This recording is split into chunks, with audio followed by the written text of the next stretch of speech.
అసలు అమ్మాయిలకి ప్రతి నెల పీరియడ్స్ ఎందుకు వస్తాయి? మన గర్భసంచిని నిలువున కోస్తే మనకి ఈ పిక్చర్ కనిపిస్తుంది. మీకైనా నాకైనా ఎవరికైనా మన ఫస్ట్ హోమ్ ఈ గర్భసంచే. ఇది చాలా మదర్లీ ప్లేస్.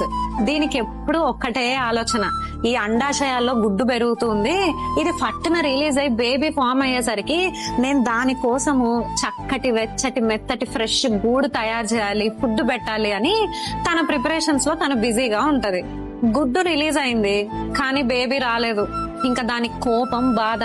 నేను ఇంత కష్టపడి ప్రేమతో అంతా రెడీ చేస్తే నువ్వు ఆ ఎగ్ ని వేస్ట్ చేసేసావు అని ఫ్రస్ట్రేషన్ తో ఏ పొరతో అయితే గూడు కట్టి ఫుడ్ పెట్టడానికి రెడీ చేసిందో దాన్ని అంతా బయటికి తోసేస్తుంది.